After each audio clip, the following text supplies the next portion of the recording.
Salve amigos ligados no canal Abeco a Consciência. Eu sou o professor Ricardo e hoje nós iremos entrevistar o professor Luiz Carlos Krug, professor associado no Instituto de Oceanografia da Fundação Universidade de Rio Grande, a FURG. Então, se ligue no canal, ative as notificações para não perder nenhum vídeo. Fique conosco aqui no canal Abeco a Consciência.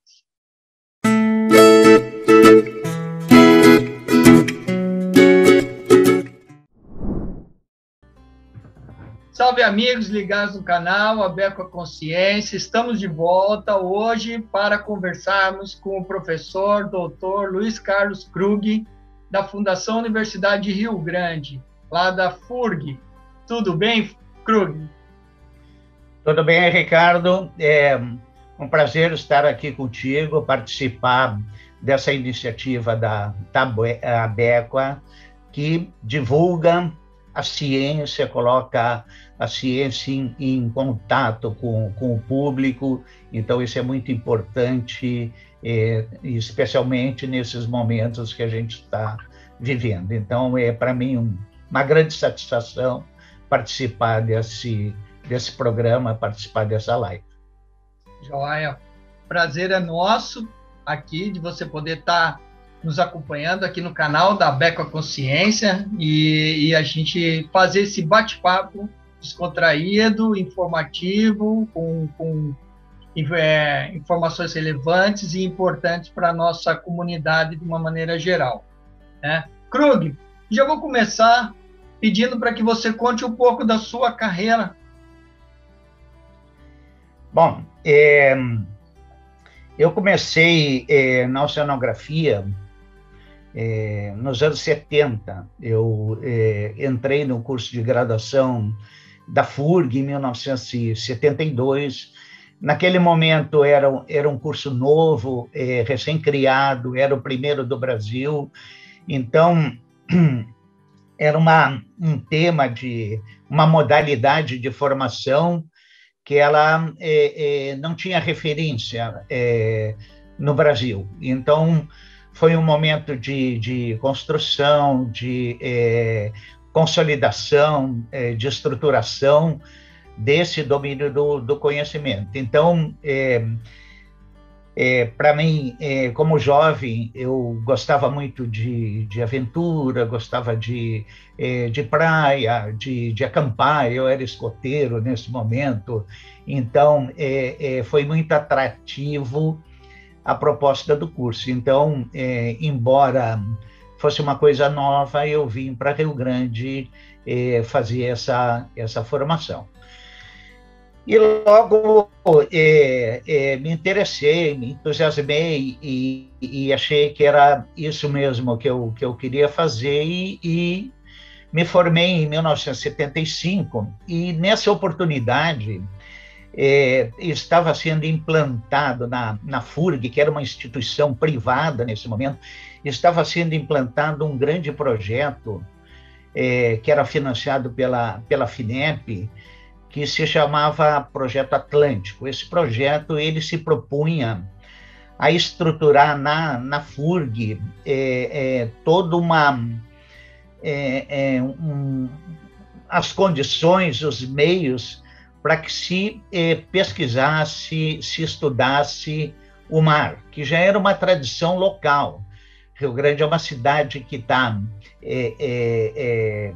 envolvida no mar, ela é uma cidade litorânea e já havia essa característica. Então, essa proposta de criação de um instituto de pesquisa, pesquisas voltadas para o conhecimento do oceano e da zona costeira, foi muito bem aceita pela FINEP e ela financiou esse grande projeto. E como precisava de pessoas para trabalhar, todos aqueles recém-formados, eles acabaram sendo contratados. Então, eu já saí do curso de graduação, já imediatamente trabalhando como auxiliar de pesquisa, que era um cargo que foi criado naquele momento e vieram para cá pesquisadores, cientistas de vários lugares do mundo. Então, a proposta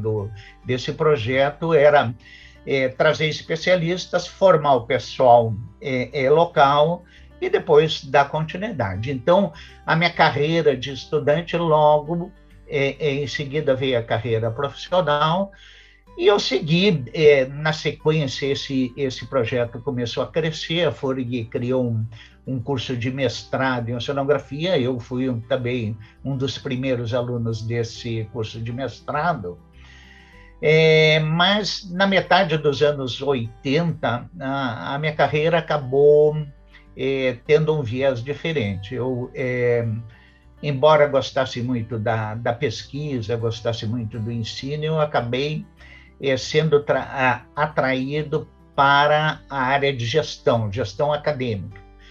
Então, eu fui ser diretor de instituto, fui ser coordenador de curso e uma série de cargos de gestão. Isso acabou me tirando um pouco da área acadêmica, da pesquisa. E eu permaneci nessa atividade de gestão ao longo de praticamente 25 anos. Mais recentemente, então, aí já nos anos 2000, já na segunda metade dos anos 2010, eu resolvi voltar para a academia, porque eu tinha, embora eu atuasse na gestão, eu desenvolvi algumas atividades de pesquisa e me atraía muito a questão da inserção dos formados no nosso curso no mercado de trabalho. Então, isso era uma curiosidade que eu tinha e eu procurava manter atualizada as informações sobre os egressos e fui desenvolvendo toda uma metodologia para fazer isso. Quando chegou aí na segunda metade dos anos 2010, eu resolvi, então, buscar a fundamentação teórica necessária para entender algumas questões que apareciam nessas informações que eu coletava, mas que eu não tinha o conhecimento teórico necessário para interpretar. A questão mais importante que me atraía era o fato de como entender que o curso de oceanologia, que formava profissionais, não formava profissionais para atuar em educação ambiental, eles acabavam se constituindo como tal e desempenhavam essa atividade profissional. Então, eu não entendia, não tinha formação teórica para entender os pressupostos da educação ambiental, sabia que uma parte dos egressos atuavam com educação ambiental, então eu fui buscar um doutorado, que a FURG tem em educação ambiental, para que eu pudesse, então, interpretar adequadamente e responder essa pergunta que estava posta, que era como os egressos do curso de oceanologia se constituíam em educadores ambientais, não tendo essa formação. Então, essa era a questão-chave. Então, eu fiz doutorado já com 40 anos de profissão. Eu entrei num doutorado e desenvolvi, então, uma tese que procurava, quer dizer, busquei a resposta para essa questão de pesquisa que eu tinha. Então, resumidamente, essa é a minha carreira. E hoje eu trabalho, então, com educação ambiental e continuo trabalhando com gestão acadêmica através do PPG-MAR, que é, então, o Comitê Executivo para a Formação de Recursos Humanos e Ciências do Mar, que está dentro do Plano Setorial para os Recursos do Mar. Então, essas duas linhas que eu encaminho. Bacana, Krug. E nós vamos falar bastante sobre esses dois aspectos da sua carreira e do seu trabalho profissional como oceanógrafo.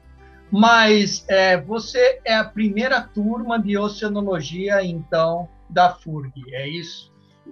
Na verdade, eu sou a segunda turma. Eu entrei na segunda turma Entrei em 1972 e saí em 1975. A primeira turma entrou em 1971, o curso foi criado em 1970, a primeira turma entrou em 71 e eu entrei em 1972. Então, Krug, eu vou mudar um pouco o rumo da prosa, né? Porque eu acho que ela vai ficar muito boa. Até porque o canal ele tem uma proposta da memória, da curadoria da memória científica, né? Então eu sempre pergunto para os entrevistados e é muito legal ouvir a resposta deles, né? Quem são as pessoas, os pesquisadores, professores que influenciaram na carreira. Mas juntando essa pergunta, né? Quem foi que te influenciou na carreira?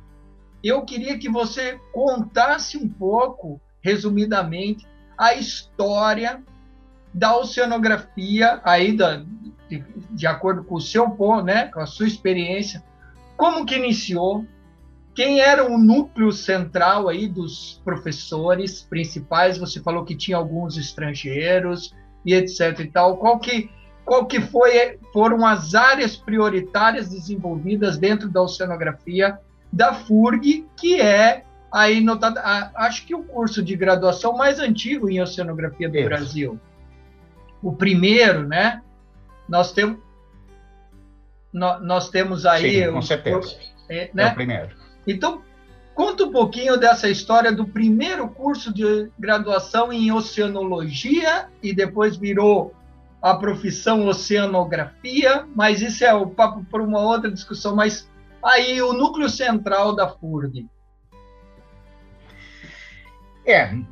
Mas talvez até essa questão da denominação do curso, rapidamente, eu acho que é até importante esclarecer. A oceanologia, na verdade, seria o termo mais adequado para descrever aquilo que se faz, que é o estudo do mar, estudo do oceano. No entanto, o termo que acabou se consagrando foi oceanografia, que seria mais uma questão descritiva, porque isso vem da origem especialmente americana e toda aquela tradição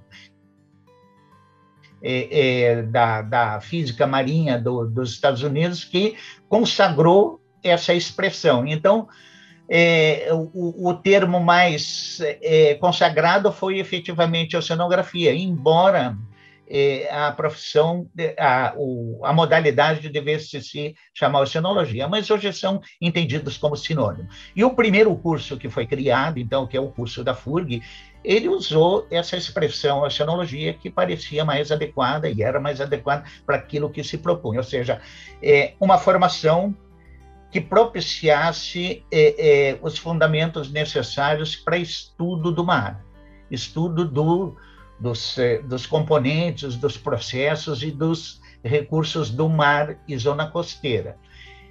Essa era a proposta do curso, embora isso lá na origem não se tinha muito claro, porque o viés mais forte do curso da FURG, ele sempre foi a parte biológica.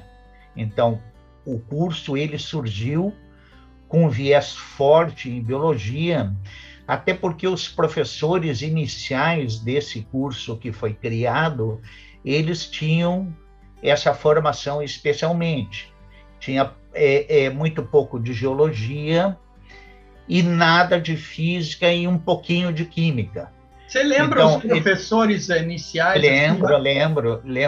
A gente tinha um grupo de professores que foram aqueles professores que vieram do ensino médio que existia na região. Naquele tempo se chamava científico. A gente tinha ensino primário, ensino ginasial e ensino científico. Então, era uma instituição privada, a FURG era uma instituição privada, então, quando se aprovou o curso, foram contratados aqueles professores que atuavam na região, atuavam em Rio Grande, atuavam em Pelotas, nesse ensino médio. E eles vieram ser professores, então, do curso de oceanologia, com esse viés mais na biologia. Quando o curso foi submetido ao crivo do MEC, naquele tempo precisava ser aprovado, o curso precisava ser autorizado. Então, quando foi proposto o reconhecimento do curso, então, os especialistas que analisaram a proposta do curso sugeriram, então, a inclusão de mais conhecimentos de física, mais conhecimentos de química, e geologia já tinha sido incorporado nesse processo. A parte de geologia, naqueles 2, 3 primeiros anos antes da FURG submeter a proposta, já tinha sido incorporado. Então, essa mudança de currículo, mais para oceanografia e menos para oceanografia biológica, se deu nesse processo inicial. Mas, junto com isso também, veio a questão que eu falei do Projeto Atlântico.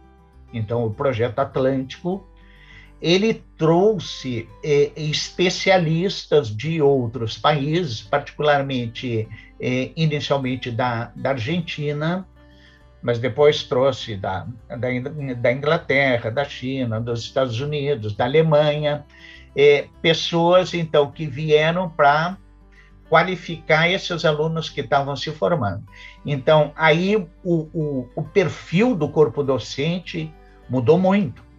Ali na segunda metade dos anos 70, entre 76 e 80, houve uma mudança muito grande, que foi a incorporação de todos esses professores que vieram de fora. E esses que aí, então, vamos dizer assim, caracterizaram, deram um rumo mais...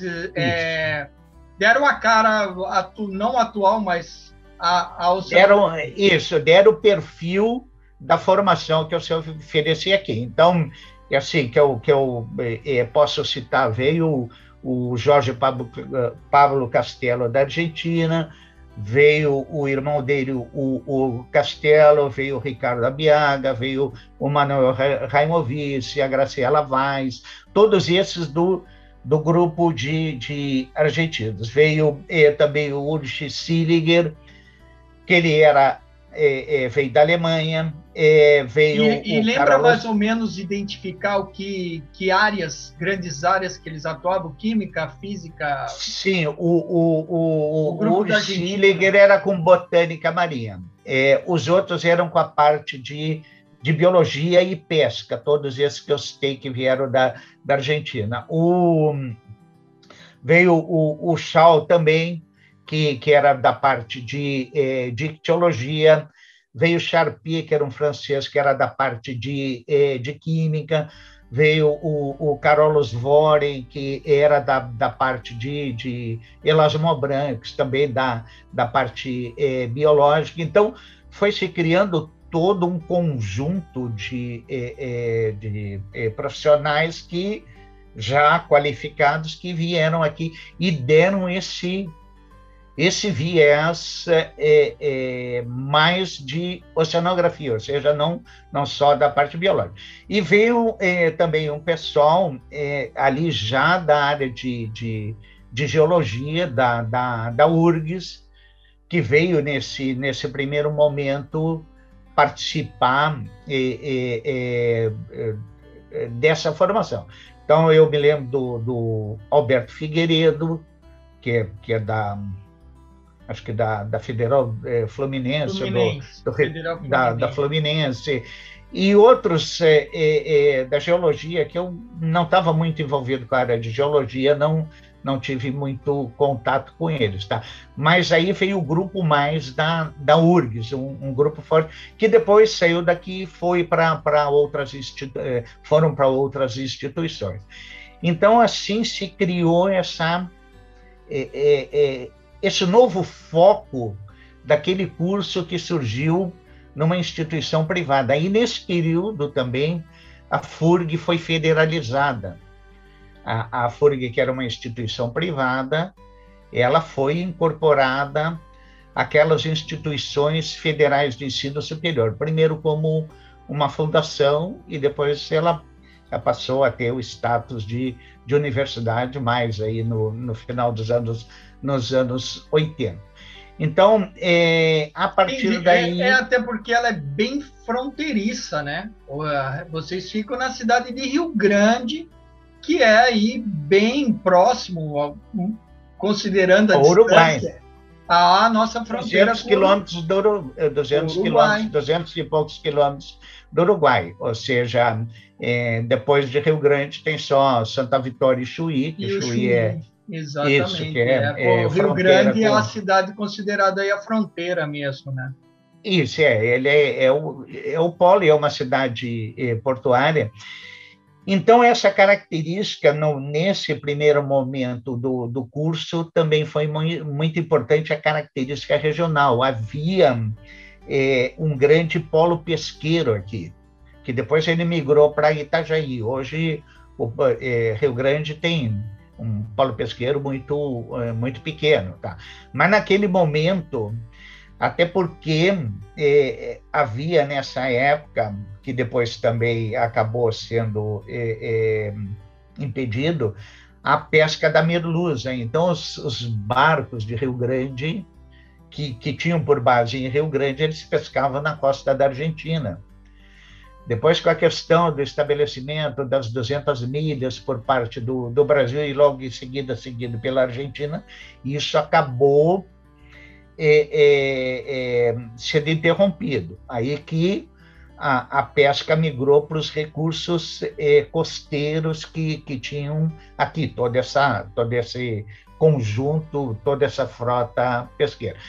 Mas, de qualquer maneira, a característica, então, da pesquisa e da formação nessa primeira etapa do curso foi muito na área de pesca, muito na área de biologia, embora as outras áreas também se desenvolvessem. Depois, com o tempo, claro, a pesca foi perdendo a sua importância, as outras áreas da oceanografia foram sendo fortalecidas, e hoje a característica da formação do curso da FURG, ela está mais abrangente e está mais incorpora mais todas as áreas da oceanografia. Então, é uma formação mais ampla, mais multidisciplinar e interdisciplinar, tomando em conta todas as áreas da oceanografia, ou sub-áreas, como se queira chamar. Então, é por aí a evolução, ou seja, houve um processo de modificação, de alteração da formação, que ele foi se dando também por força daquilo que acontecia, não só na região, mas que acontecia também no país, né? Então, todo o enfoque, depois a questão do petróleo, tudo isso foi direcionando a formação para outras aplicações da ciência oceanográfica. Entendido. E agora sim, professor, quem foi aí alguma das pessoas que influenciaram a sua carreira positivamente? Olha, todas essas pessoas, eles foram parceiros, mas, como eu disse, a minha formação, ela se deu dentro de um corpo docente que ele não tinha as características que veio depois. Então, eram professores que tinham uma formação mais ligada ao ensino, não à pesquisa. Então, o curso, na sua primeira etapa, ele era de uma formação mais tradicional, de ensino mesmo. Então, claro que essas pessoas foram importantes, cada uma delas tinha suas características, e todos eles contribuíram para a minha formação, cada um com os seus aspectos, mas foi diferente depois a vivência com essas pessoas que vieram de fora e que já traziam no seu fazer profissional a pesquisa como centralidade. Então, a minha formação como pesquisador, ela se deu já como formado, já como graduado. Ela veio se dar depois com a vivência, com o trabalho junto com essas pessoas. Então, eu diria assim, aprender a fazer pesquisa, eu aprendi como já trabalhando. Eu fui aprender a fazer fazer pesquisa junto com essa. Então, todos esses professores, esses pesquisadores que eu citei, todos eles também foram extremamente importantes, porque tu vai aprendendo de cada um. Era um momento diferente, a gente aprendia mais no conjunto. Eu não sei se é assim, quer dizer, é uma leitura que eu faço, mas hoje me parece que os alunos, quando ingressam, eles se associam ao laboratório, se associam ao orientador e vão já desde o início se vocacionando, se voltando para uma determinada área. Então, uma pessoa em particular tem uma importância muito relevante, aquele que vai ajudá-lo a se formar como profissional. A minha história foi um pouquinho diferente, porque não havia essa figura do orientador, porque o curso não atuava em pesquisa. E eu acho que também o incremento da tecnologia, da internet, possibilitou uma investigação mais particular, né? Então, eu posso ter acesso a revistas, periódicos, livros, aqui, sentado na minha casa. E antes, não. Antes, tinha necessidade, não que ainda não exista, e eu acredito que ainda existe muito essa necessidade do grupo, né? Mas para você trocar informações e para você saber o que estava acontecendo dentro do teu meio oceanográfico, você precisava estar ali junto com seus colegas. Um traz um livro, o outro traz uma outra referência, o outro traz um outro pesquisador, e aí a coisa era muito mais o grupo presencial. Hoje em dia, com a tecnologia, a gente acaba ficando muito virtual, né? Então, talvez isso é o que tem mudado muito. Até mesmo as crianças, né? Então, antes a gente era obrigado, vamos dizer, a brincar junto. Hoje, cada um pega o seu celular, o seu tablet e você olha e você fala, pô, mas essas crianças não brincam, né? Então... É um pouco diferente, né? Eles brincam através desse instrumento que a gente está utilizando. Então, o contato não é tão presencial. Naquele momento, a gente precisava. Eu só tinha acesso a uma separata, que a gente chamava, se alguém me emprestasse. Quer dizer, então, um desses diversos professores, eu precisava saber alguma coisa, sei lá, de plantologia. Eu tinha que ir lá em quem estava atuando nessa área, perguntar se tinha alguma separata que pudesse me emprestar para mim olhar. Se eu queria saber alguma coisa de peixes, eu tinha que procurar um outro professor. Então, funcionava muito nesse conjunto. Tu precisava ir atrás. Hoje, tu te vira mais, mas tu também tem a tua rede. Eu acho que o pessoal tem essa rede. Mas me parece que a referência do orientador ela é mais presente hoje do que era antes. Naquele momento, a gente se baseava mais no grupo, quer dizer, buscava mais o contato com o grupo. Foi para mim assim, talvez para outras pessoas tenha sido um pouco diferente, mas para mim foi dessa forma. O conjunto, ele foi importante, e eram pessoas muito qualificadas. Quer dizer, a gente teve aqui referências de diversas áreas que foram no Brasil e também internacional. São pessoas, claro, todas elas já estão aposentadas, tá? Algumas continuam atuando como professora voluntário ou estão em outras instituições, mas são pessoas que serviram, todas elas, de referência, porque tu precisava ter esse contato Era muito multidisciplinar. pioneirismo também, né? Era muito pioneirismo, eram os primeiros aí vamos dizer, 100% brasileiros, né? Né, criados aqui. Mas, Krug, você falou aí da atuação profissional e que vocês no começo já praticamente, né, já formava e já entrava a atuar profissionalmente e tal. Então, eu vou pegar o gancho para a gente falar de dois assuntos que você destacou logo no início da tua fala e que eu considero de extrema importância você poder compartilhar esses temas, né? O primeiro é a educação ambiental, né? Então, o panorama que você tem, principalmente ligado às ciências do mar, né? E o segundo é o programa de formação de recursos humanos e ciências do mar. Então, assim, a ordem você decide, né? Mas fale sobre esses dois temas para nós aí de uma maneira ampla e enfim. Sim. Bom, então eu continuo nessa linha da questão da minha experiência e depois a gente vai para o PPG-MAR. Como eu disse, eu atuei muito tempo com gestão acadêmica e fui muitos anos coordenador do curso de oceanologia.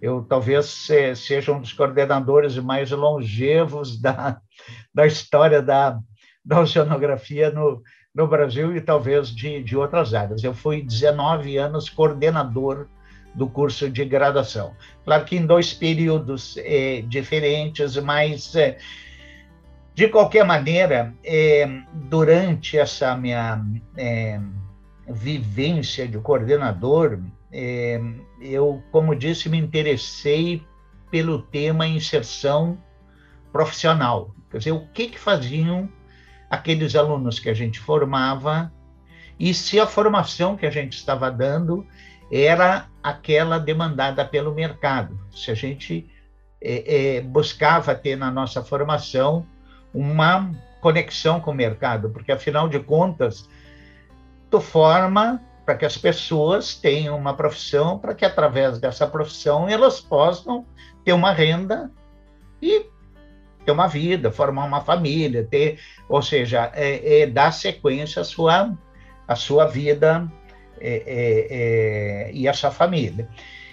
Então, isso foi um tema que me interessava e me fez participar de pelo menos 2 processos de mudança do perfil do profissional que a gente estava formando.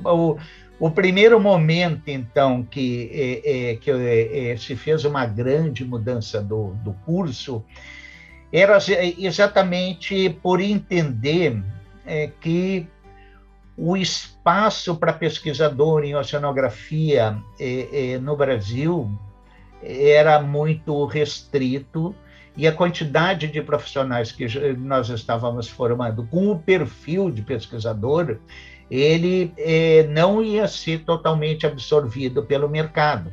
Então, a gente estaria formando pessoas para serem desempregados. Então, isso condicionou uma mudança forte na metade dos anos 80, uma mudança grande do perfil do profissional que a gente estava formando. Então, em vez de ter aquele viés original do curso que formava para ser pesquisador em oceanografia biológica, oceanografia geológica, que eram as formações fortes que a gente tinha, a gente passou a formar um perfil de profissional que estava mais voltado para a aplicação da ciência nos 3 setores da economia: privado, setor público e terceiro setor. Então, em vez de formar em oceanografia biológica e geológica, a gente passou a formar em recursos naturais renováveis e em gerenciamento ambiental.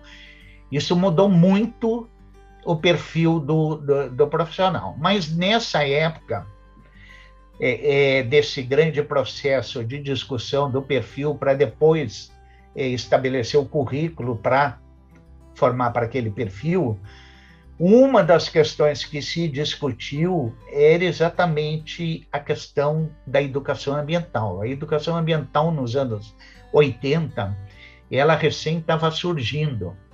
Então, se teve um processo de discussão, mas como era uma área muito nova e não se chegou a um acordo com o pessoal da educação, acabou essa formação não sendo incorporada no curso de oceanologia, de maneira que se continuou com aquela formação mais da aplicação das áreas tradicionais da oceanografia.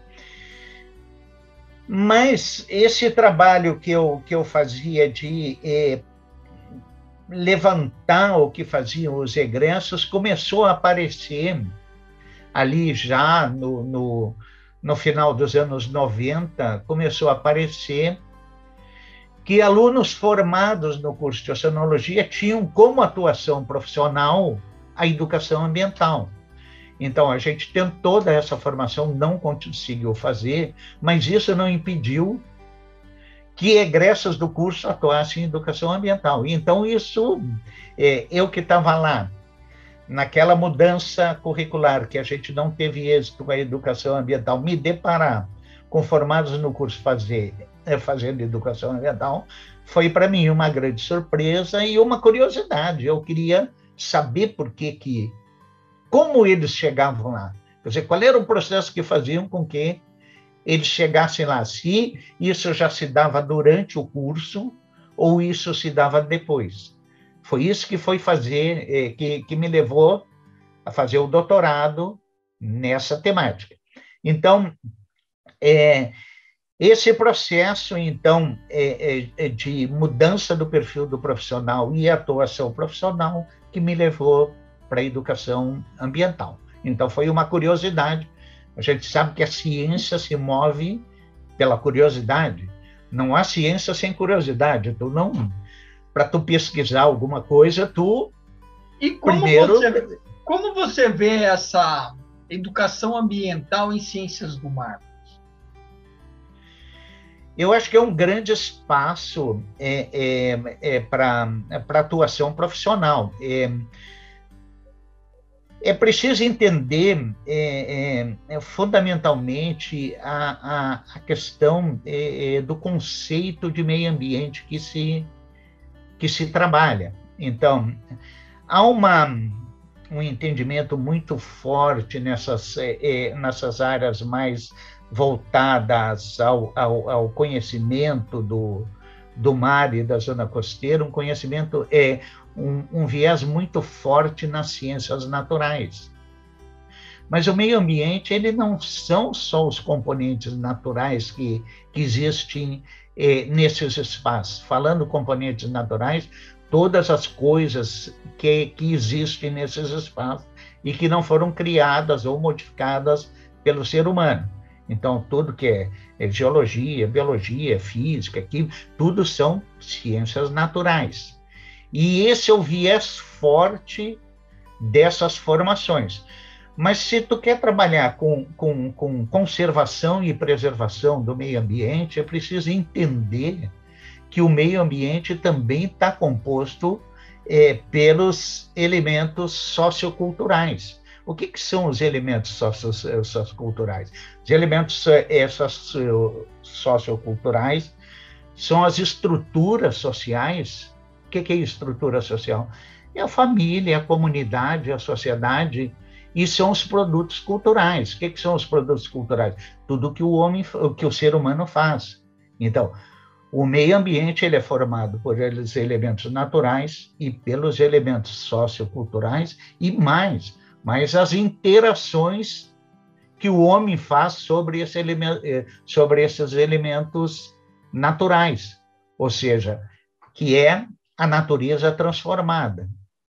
Então, se tu quer conservar isso, tu quer preservar o meio ambiente, a formação de quem quer fazer isso tem que incorporar um conhecimento mínimo sobre esses outros elementos, que senão tu vai estar só trabalhando na conservação e preservação dos elementos naturais. Tu não toma em conta todo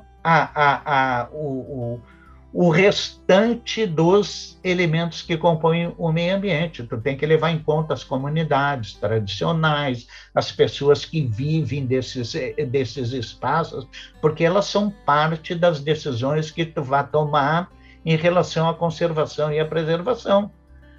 Tu não decide só em relação à preservação ou conservação dos elementos naturais. Então, a educação ambiental, ela entra exatamente para a incorporação dessa compreensão de que tu precisa tomar em conta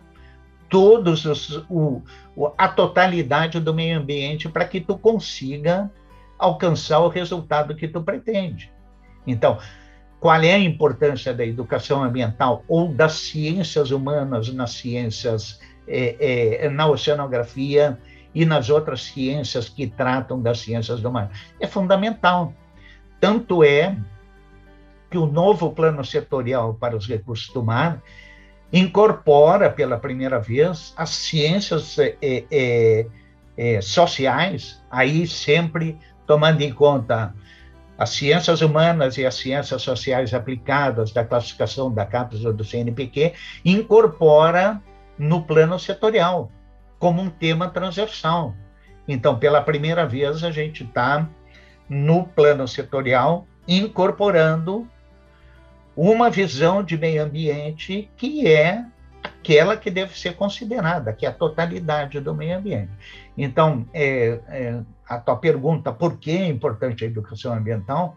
Porque ela é fundamental que a gente incorpore esses outros saberes na nossa visão e na nossa iniciativa de preservar e conservar esses espaços marinhos e costeiros. Então, é essencial. Certo. Concordo com você, é essencial, e nós temos, sim, que valorizar essa incorporação, e isso só nos ajuda, né, a oxigenar as nossas ideias, reciclá-las e aprofundarmos de uma maneira saudável para a evolução do ser humano e também na preservação e conservação dos recursos naturais, né? Krug, quando você fala plano setorial para os recursos do mar, né, ele envolve aí a formação de recursos humanos, né, que é o PPG Mar, e sim, também foi incorporado agora a parte da educação ambiental para as ciências do mar. Esse plano setorial, ele está vinculado ao ministério? Você citou a CAPES, o CNPq, ele está vinculado a um ministério? Qual é o ministério?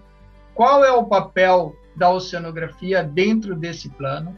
E quais são algumas das atividades que estão previstas ou que já são executadas pelo plano setorial? Assim, o plano setorial, ele é um desdobramento da Política Nacional para os Recursos do Mar. Então, o plano setorial é uma parte dessa política nacional. E esse plano, então, que trata dos recursos do mar, ele prevê um conjunto grande de ações, tá? Então, há vários comitês executivos dentro do plano setorial. Tem o PROAR, o GUS Brasil, tem as Ilhas Oceânicas, um conjunto muito grande de ações ali previstas. Uma dessas ações, que foi incorporada no 6º plano setorial, é a formação de recursos humanos. Lá em 2005, quando foi estabelecido o 6º plano setorial, foi entendido que a formação de recursos humanos na área de ciências do mar no Brasil estava aquém das necessidades para atender as demandas do país. Então, era preciso ampliar e consolidar essa formação. Por isso, então, foi implantado no 6º plano setorial uma ação adicional que tratava da formação de recursos humanos em ciências do mar. E essa ação, desde lá, ela vem sendo desenvolvida com uma série de metas e uma série de atividades que tem propiciado um fortalecimento da formação nessa área.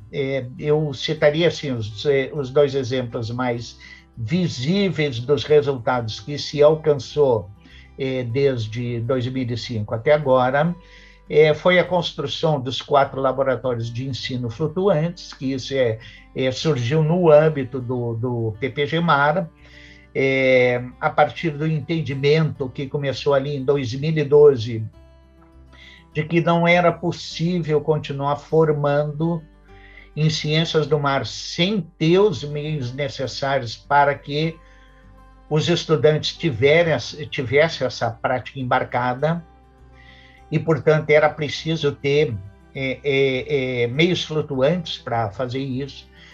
Isso foi todo um trabalho muito bem estruturado por um grupo específico que foi criado no âmbito do PPG-MAR, que levou ao Ministério da Educação, que é quem é responsável pela formação de recursos humanos, um diagnóstico dos meios que existiam no país e de uma proposta de construção de embarcações para atender essa necessidade, que ela é muito, fazendo uma analogia, ela é muito semelhante à necessidade que tem a área de saúde de hospitais universitários. Não se admite formar enfermeiros ou médicos sem ter um hospital universitário, e se admitia formar oceanógrafos, engenheiro de pesca, biólogo marinho, sem ter um navio para que eles praticassem aqueles conhecimentos que aprendem em laboratório ou sala de aula. Então, essa proposta, ela foi levada ao MEC em 2013 por um conjunto de reitores, e com o apoio da CECIRM, que é a Secretaria do Plano Setorial, que é esse desdobramento da política, e houve a sensibilidade do Ministério, na época, para aportar esses recursos para construir 4 embarcações. Nós pretendíamos, a nossa proposta eram 9 embarcações, e o MEC aceitou construir 4, dar os recursos para construir 4. Não só construir, como equipar. E atribuiu à FURG, que era a instituição federal que tinha mais experiência em gestão de meios flutuantes, atribuiu à FURG, então, a responsabilidade pelo esse processo de, primeiro, elaborar o projeto executivo e depois buscar o construtor. Então, isso foi feito a partir de 2013, a FURG, então, contratou o estaleiro Inácio de Fortaleza, a indústria naval do Ceará, através de um processo licitatório, para construir essas 4 embarcações. E elas foram... Então, os 4 navios Ciências do Mar foram construídos no Brasil, do zero, no Brasil, lá em Fortaleza, levando em consideração a experiência naval aí que a gente já tinha adquirido, por exemplo, com embarcações semelhantes, que é o Atlântico Sul, que fica aí na FURG, né? Isso. Mas foi todo um projeto específico elaborado pela INASE, elaborado para atender as necessidades. Nós fizemos um termo de referência e eles fizeram o projeto a partir desse termo de referência. Então, a nossa proposta inicial era uma embarcação de 30 metros, com determinado calado. Depois, o projeto ele foi uma embarcação um pouco maior, de 32 metros, com calado um pouco maior, com um pouco mais de extra-roll, tá? Que facilitou muito. A gente, na origem, eram 14, eu acho, extra-roll, no final viraram 18, que é importante, que são alunos e professores que vão embarcar. Então, tudo isso se deu no contexto do plano setorial e do PPG-MAR. Então, a primeira embarcação, que é a que veio para a FURG, que é o Ciências do Mar 1, para atender todos os cursos da região sul do Brasil. Ele foi entregue em 2017. Depois, o segundo, que foi para a Federal do Maranhão, para atender a região norte, embora o Maranhão seja o último estado do Nordeste, mas, por entendimento entre os reitores, a embarcação para atender a região norte ficou no Maranhão, e os outros dois, o Ciência do Mar 3 e 4, eles são mais recentes, eles foram entregues em 2020. O 3, que foi para a Federal Fluminense, ele foi entregue em janeiro de 2020, e para a Federal de Pernambuco, para atender a região Nordeste, ele foi em dezembro de 2020.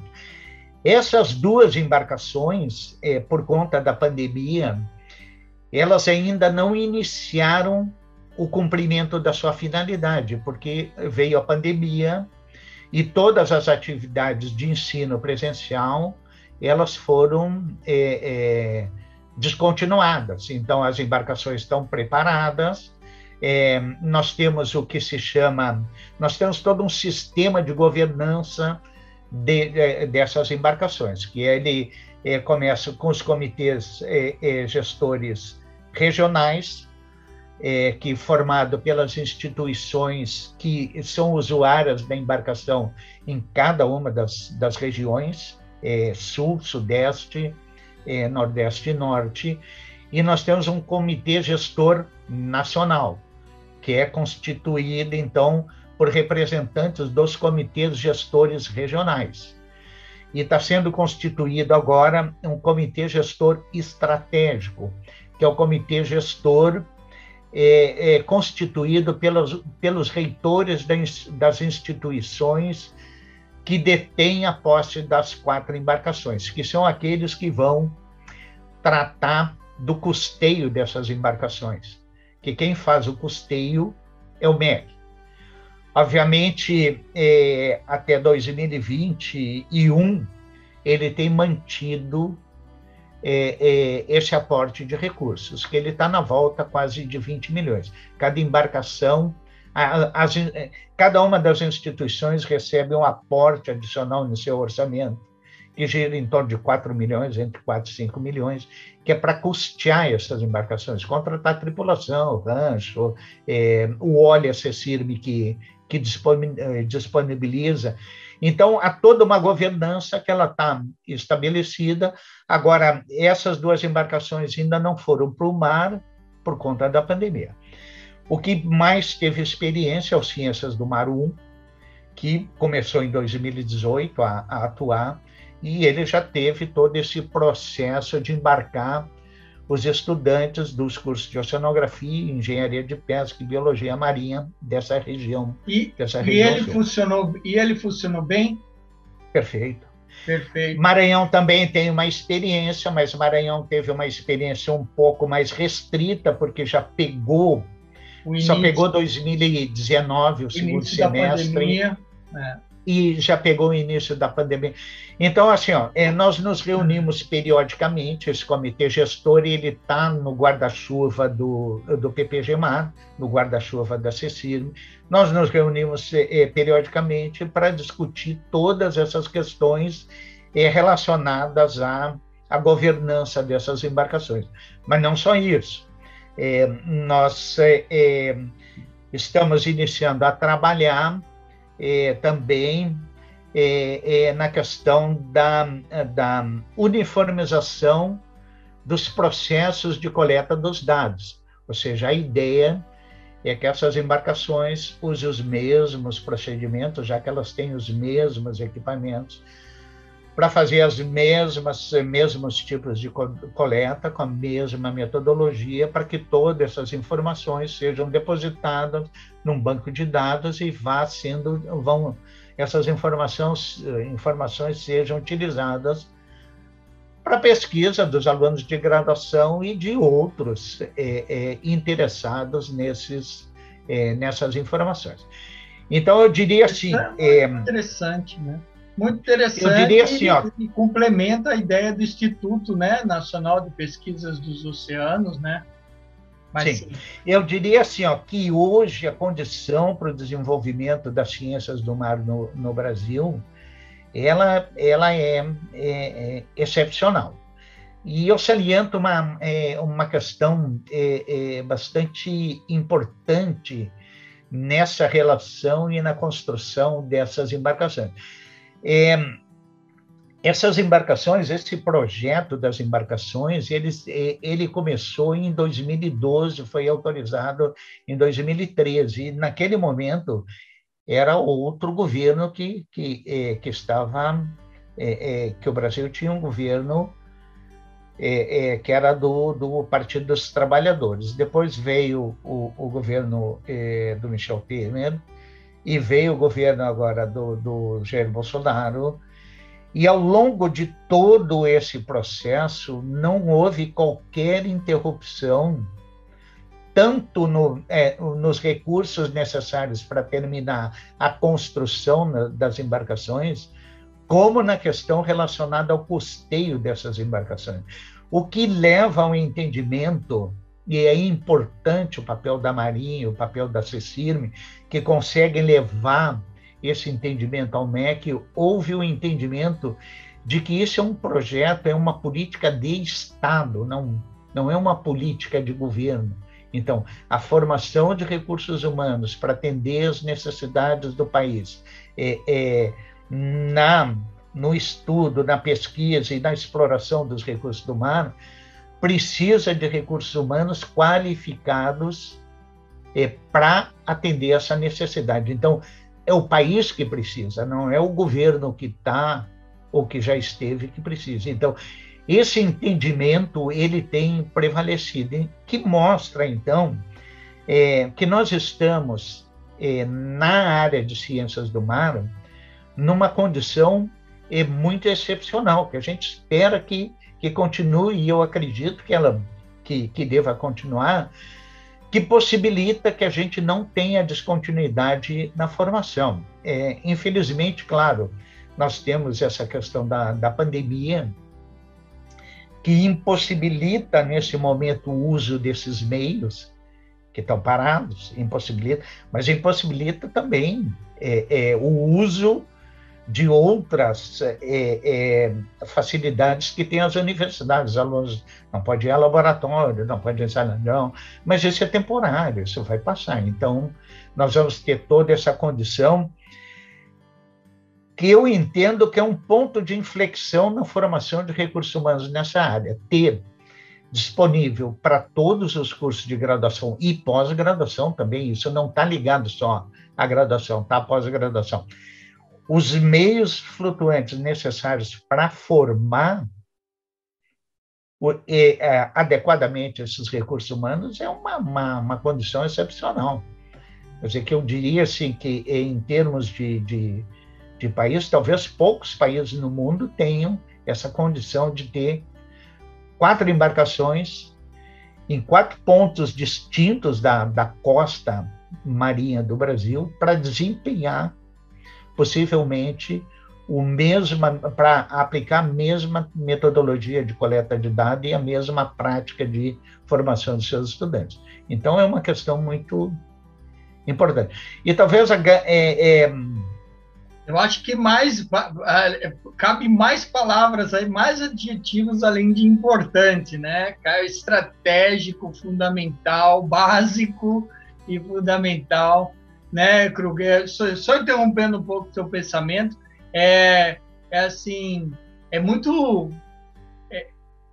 eu sou uma pessoa otimista, né? Mas eu fico muito feliz quando eu vejo um projeto de Estado, como você colocou, né, que não é abandonado. Então, isso, nós estamos, como brasileiro, a gente já está cansado de projetos que são abandonados. E isso é muito custoso para as pessoas que trabalham nisso, nos recursos que foram envolvidos nisso, a energia e para o desenvolvimento, para o progresso, né? Então, assim, começando com isso que você colocou. Bom, você quer complementar mais alguma coisa aí, né? Antes de eu... Não vou mudar de assunto ainda, eu vou continuar nas plataformas flutuantes. Sim. Por isso, buscando evitar essa descontinuidade, é que se pensou na necessidade e na estruturação desse grupo de reitores que vão trabalhar na interlocução com o Ministério da Educação para que esses recursos continuem sendo incorporados ao orçamento dessas universidades. Claro que existem outras formas de financiar esses meios flutuantes, mas elas são mais custosas e demoradas e muito efêmeras, né? Às vezes elas vão variar de acordo com o mercado e a nossa formação de recursos humanos não pode ficar variando de acordo, né? Ela tem que ter pelo menos uma linha mínima ali de corte, né? Para que a gente possa... então, obviamente, os navios vêm para acrescentar, vêm para desenvolver as ciências marinhas ainda mais, né? Lembrando que as nossas ciências marinhas, em termos de oceano aberto, oceano profundo, a gente está aí mais ou menos uma década atrasado. Então, não é nada de excepcional no sentido que, não, nós estamos fazendo isso porque nós precisamos correr atrás do prejuízo em formação e capacitação de recursos humanos para atuar no mar, no oceano, nesse espaço que está sendo cada vez mais ocupado. A gente tem aqui no canal algumas palestras que já falam, do professor Dieter Müller, que fala do espaço geográfico. Então, nós temos pequenas cidades já que vivem totalmente no oceano, considerando embarcações, plataformas, enfim, né? São populações ali, 15, 20, 30 mil pessoas que já vivem, por exemplo, próximos às bacias petrolíferas, né? Tem o professor Landim Domingues, que destaca aí os impactos das alterações climáticas, das mudanças climáticas, que ele até faz uma comparação que o impacto da pandemia do Covid é pequeno, perto do que vem pela frente. Então, isso que vem pela frente passa pelo entendimento dos oceanos, né? Então, outro ponto que você destacou, o preço dessas embarcações. 4 milhões por embarcação, isso não é um projeto de recuperação de uma praia de engordamento que está no processo de erosão. Quer dizer, 4 milhões para mim, pessoa física, é um bom dinheiro, mas para o desenvolvimento de uma nação, 4 milhões é irrisório comparado com a importância, a necessidade e o valor a que se agrega. Tanto biotecnologias, recursos renováveis, recursos não renováveis, alimentação, segurança alimentar, né? A gente tem uma palestra aqui que também fala sobre essa segurança alimentar. Então, esses navios vêm recheados de melhorias e incrementos para o desenvolvimento do país. Aí você fala dos equipamentos e da metodologia única, né? Então, isso me relembra muito o GeoCosta, o GeoMar, o Remplac, o Remac, né?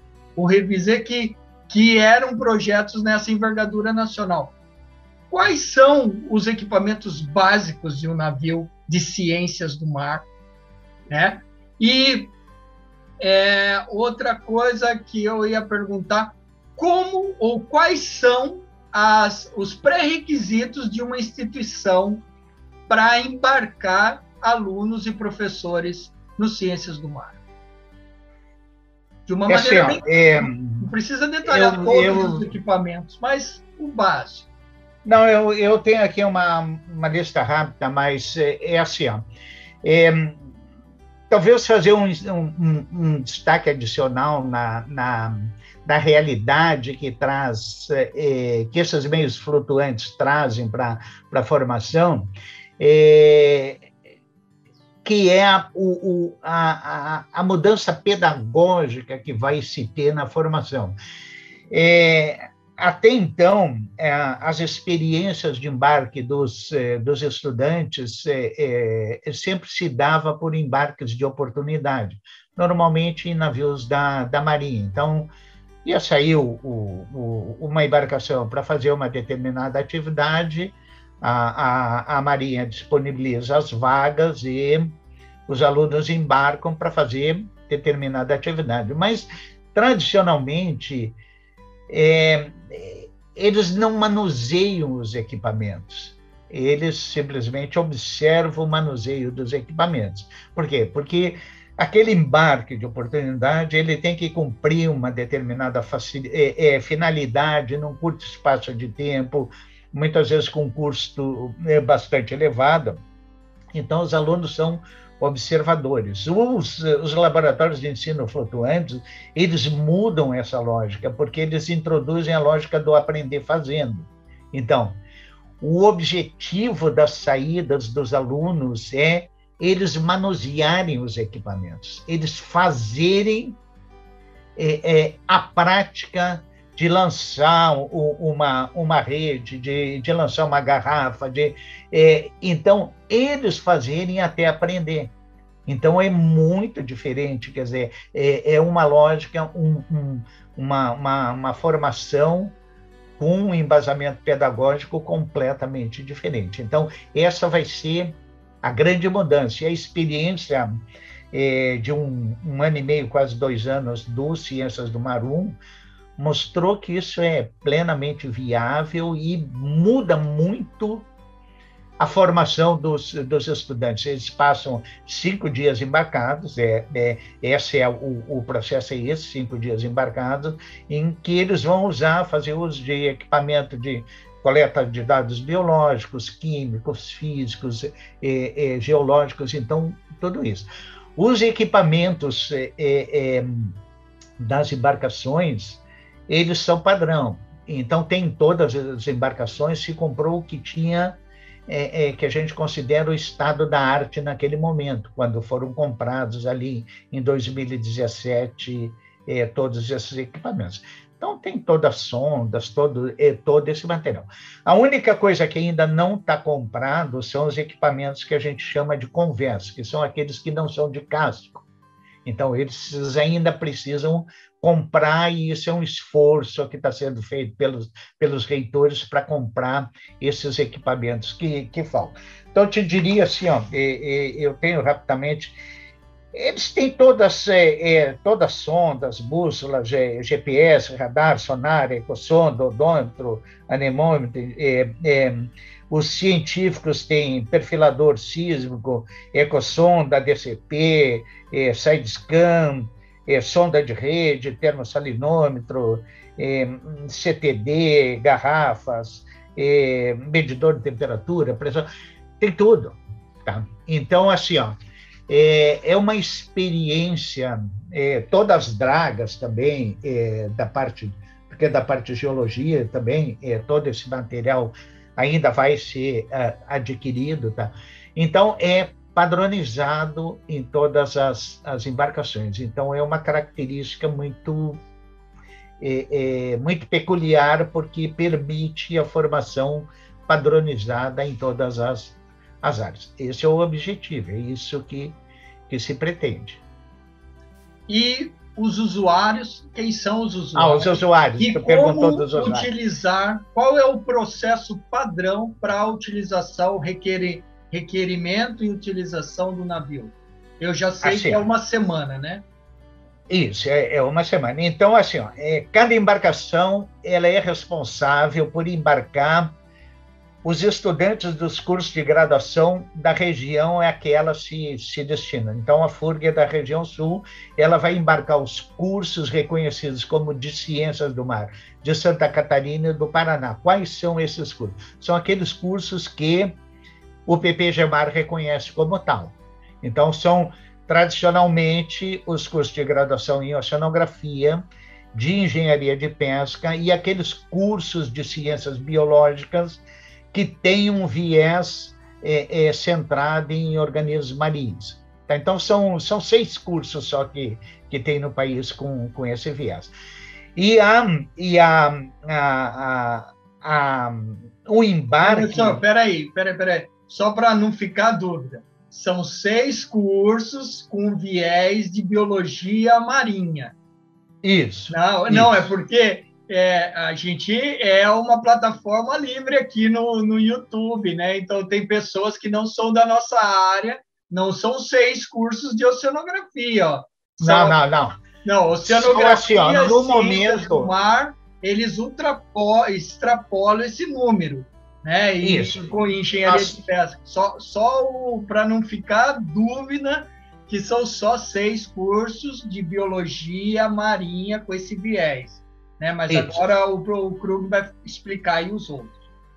Tá, assim, ó, nós temos hoje no país, eu sei porque eu atualizei, nós temos perto de 390 cursos de ciências biológicas. Desses cursos de ciências biológicas, 6 deles têm um viés mais ligado a organismos marinhos, tá? Que vivem nessa região de marinha e zona de transição. Então, são 6.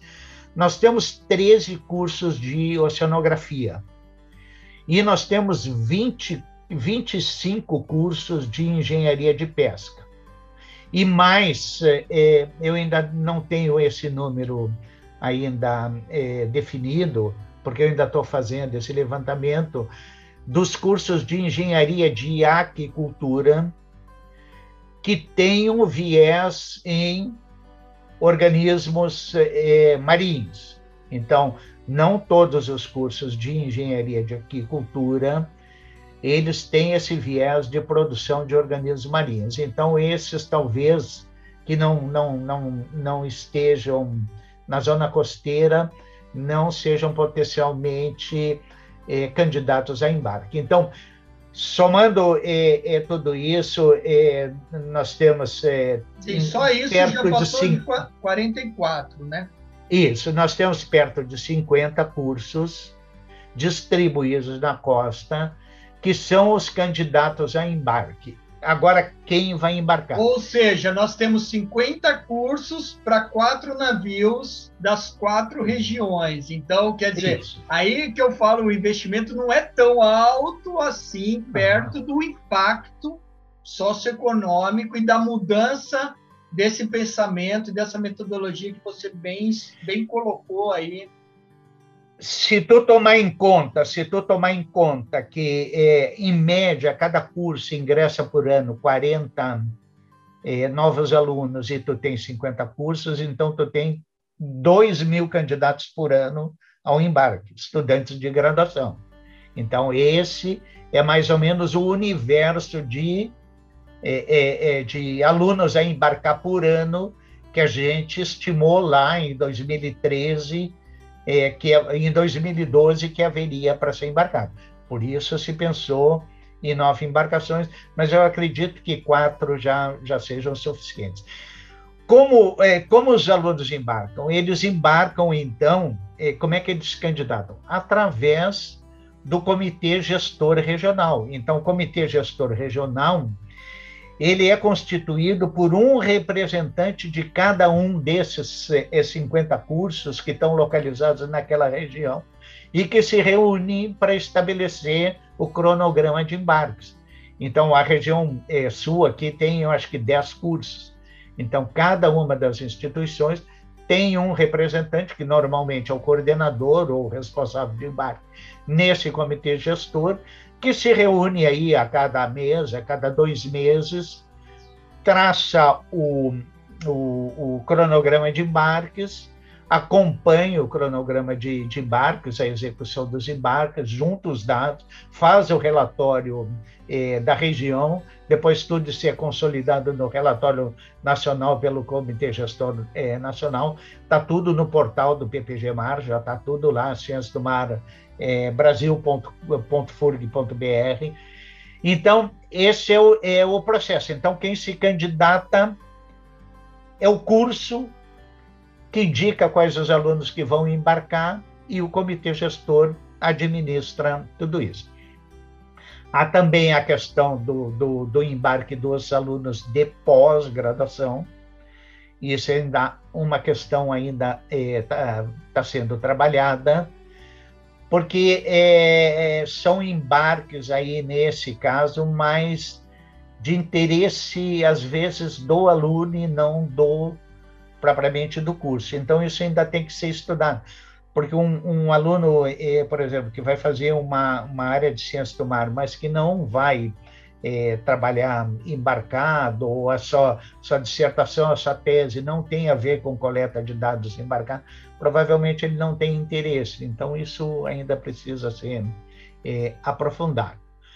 E depois, obviamente, é uma questão que tem se discutido no âmbito do Comitê Gestor Nacional, dependendo do cronograma definido de embarques, ainda há possibilidade de essas plataformas, havendo disponibilidade, dar suporte a algum projeto de pesquisa que seja de interesse daquela região. Mas isso é uma questão secundária e que depende de cada embarque. Então, o que se quer é que essas embarcações não fiquem grudadas no cais. Embarcação para ficar presa no cais não serve. Então, a nossa estimativa lá na origem é que se tem em torno de 200 dias de embarque por ano. Cada uma dessas plataformas tenha 200 dias de embarque. Dependendo da quantidade de alunos que precisam embarcar num ano ou no outro, pode haver uma disponibilidade para outras finalidades. Mas isso ainda vai depender do andar dos embarques. Como disse, a gente está dependendo da superação da pandemia para colocar isso tudo em prática. Ok. Esperamos que isso seja resolvido até 2022, no máximo, né? Vamos aguardar, acredito que é compartilhado por todo mundo que estamos preocupados, mas também precisamos de uma solução para esse problema que aflige tanta gente. Mais alguma coisa sobre o PPG-MAR, Krug? Nós já estamos chegando aí na parte final da nossa entrevista, né? Então, eu já agradeço novamente tua presença aqui, tua participação. Esse bate-papo está sensacional, né? Então, vocês também que estão nos acompanhando no canal Aberto à Consciência, se estiver gostando, deixa um like, para aí um minuto, deixa um like para nos ajudar no canal, veja se ainda está inscrito, né? E compartilhe essas informações que é de grande interesse social aqui para a nossa comunidade. Sobre o PPG-MAR, eu gostaria de acrescentar que nós recentemente finalizamos e começamos a executar o seu novo Plano Nacional de Trabalho.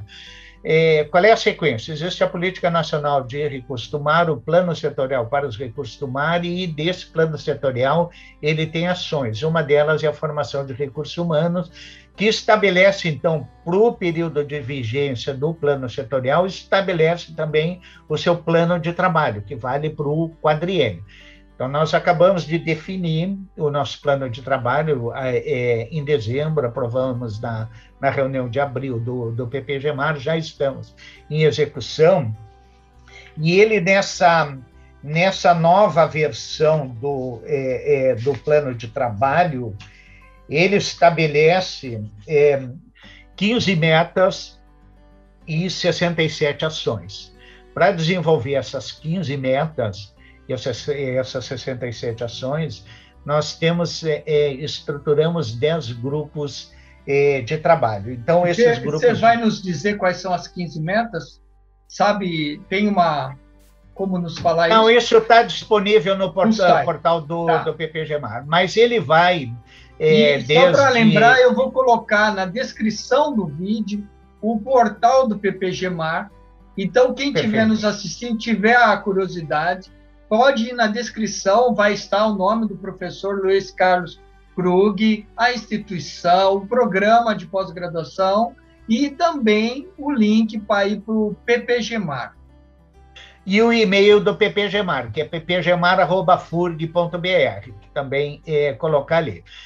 Mas nós temos essas 15 ações que elas vão desde a questão do empreendedorismo em ciências do mar, a qualificação dos professores, a questão da experiência embarcada, a inserção das ciências humanas nas ciências do mar, a questão de periódicos, uma série de temáticas que elas estão abordadas nessas 15 metas. Então, nós agora já estruturamos a maior parte desses grupos de trabalho que já estão se reunindo e estão dando andamento às atividades previstas para o atendimento dessas metas.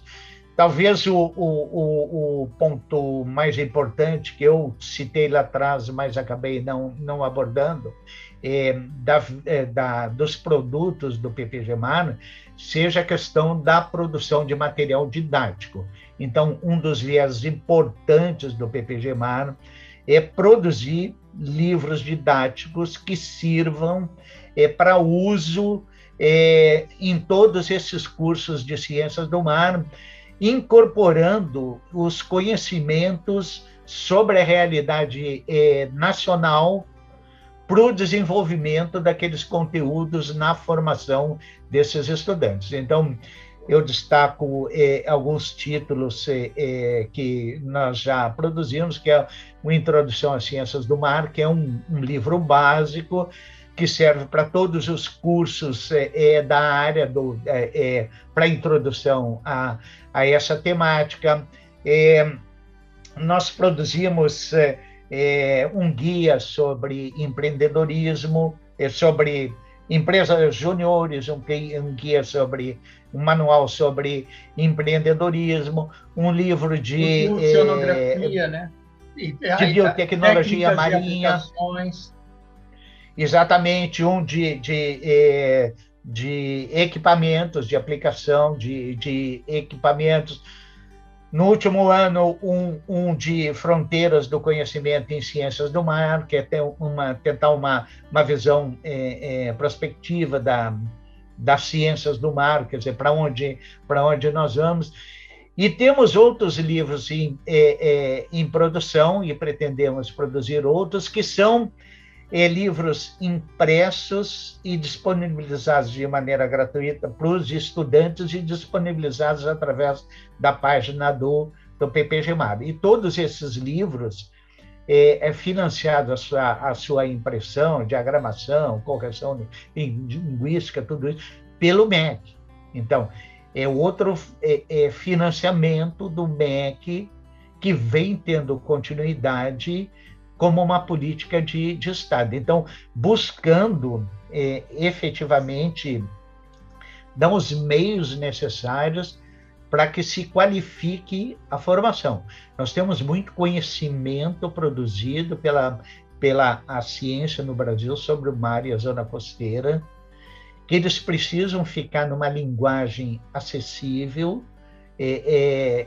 para que os estudantes possam facilmente acessar esses conhecimentos. Então, há todo um conhecimento produzido e o PPG-MAR tenta fazer isso, ou seja, motivar a comunidade científica para que participe da elaboração desse material que depois vai para a formação dos estudantes.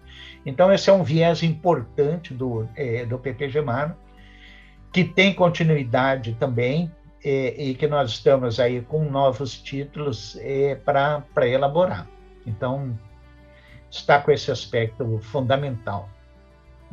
Fundamental. Esse dispensa comentários em termos de importância social, a produção desse material didático produzido, escrito, elaborado, pensado, desenvolvido, financiado aí com recursos nossos, né? Porque são os recursos da sociedade, impostos da sociedade, e que são realmente transferidos de volta para a sociedade, né? Então, temos essa qualidade de material em português para os estudantes que estão iniciando os seus cursos de ciências do mar, é fundamental. E dentro do canal aqui fica bem claro que nós vamos além. O Brasil é fonte de referência em textos em português para todos os países lusófonos. Sim, né? sim, Então, estudantes de graduação de outros países, como o Timor-Leste, como Cabo Verde, como Moçambique, como o Portugal e as Ilhas Açores, eles utilizam muito material produzido em português, principalmente o português do Brasil, para os estudantes de graduação. Então, veja que a ciência realmente ela ultrapassa todas as fronteiras, né, Cruz? Com certeza, com certeza. Então, parabenizo você por esse trabalho. Eu sei que é um esforço em conjunto de um grupo grande, né, que se propôs a dedicar tempo, energia, esforço né, para o desenvolvimento das ciências do mar. Então, também a Abequa é um parceiro no desenvolvimento das ciências do mar. Então, fica aí essa chamada, né, para essa nossa parceria, a Abequa, dentro das ciências do mar. E para finalizarmos, eu gostaria de fazer duas perguntas. A primeira, qual a importância da Abequa para você? E a segunda, que é o tema do nosso 18º Congresso Brasileiro da Abequa, que será em 2022 em Porto Seguro, na Bahia, né, que é a década dos oceanos. Então, você é uma pessoa que se dedicou tanto tempo para os oceanos. Então, qual é a importância da Abequa e a importância da década dos oceanos? Eu vou fazer um reforço numa questão que tu colocaste, que é a questão da equipe. Nesse momento, nós temos vinculados a esse novo Plano Nacional de Trabalho do PPG-MAR, cerca de 60 docentes de todo o Brasil. Quer dizer, são 60 pessoas que estão incorporadas nesse grupo de trabalho, e é importante, nesses grupos de trabalho, e é importante destacar que o PPG-MAR só existe porque essas pessoas estão ali, não há como fazer se não for por equipe. Em relação à Abequa, eu acho que nós estamos todos participando do mesmo esforço de fazer com que o conhecimento científico, em particular o conhecimento científico nesses espaços marinhos e costeiro, ele se desenvolva e ele retorne para a sociedade, porque é a sociedade que nos financia, a sociedade que precisa desses conhecimentos para a melhoria da sua qualidade de vida, para a melhoria da sua renda, para a melhoria realmente do país como nação. Então, eu diria assim, em relação à Abequa, que nós estamos todos trabalhando na mesma direção e com o mesmo esforço e com o mesmo objetivo. E em relação à década da ciência oceânica, eu acho que é uma grande oportunidade de não só dar visibilidade aos profissionais que atuam nessa área, mas também dar visibilidade para a sociedade da importância do mar e da zona costeira para a vida nesse país, para a vida nesse planeta. Então, a gente sempre ou costuma dizer que, diferente de outros países, a nossa vocação para o mar ainda precisa ser incentivada, a nossa cultura em relação ao mar ainda é pequena. Então, a década da ciência oceânica, ela aparece como uma janela para que se possa dar visibilidade às questões ligadas a esses espaços. Então, vai depender de nós chamar a atenção da sociedade para tudo que está relacionado com o mar. Então, eu vejo mais nesse sentido, no sentido da oportunidade, da visibilidade. Então, vai depender de nós aproveitarmos. E se junta também aos ODS, que é também os Objetivos do Desenvolvimento Sustentável, que também é uma oportunidade, especialmente o ODS 14, de a gente dar visibilidade às ciências do mar. Então, e refletirmos sobre isso, né? E refletirmos, com certeza. Krug, uma palavra final, então, para o nosso público aqui do canal Abeco à Consciência. Eu agradeço imensamente a oportunidade. Eu acho que são espaços para que a gente possa prestar contas daquilo que a gente vem fazendo, tá? E colocar a público isso que vem acontecendo nas ciências do mar, esse esforço coletivo é muito importante. Então, eu agradeço imensamente essa oportunidade e fico à disposição aí para participar de qualquer outro evento que venha a ser realizado pela Abeco e que é fundamental também nesse esforço de divulgar as ciências do mar. Agradeço imensamente. E a ti, em particular, Ricardo, pode dar essa oportunidade. E incentivar que continue esse trabalho muito importante, porque divulgar ciência é fundamental. Tá certo. Obrigado pelas palavras, obrigado pela presença. Seguimos em frente, que a vida não espera. Um abraço. Um abraço. Não.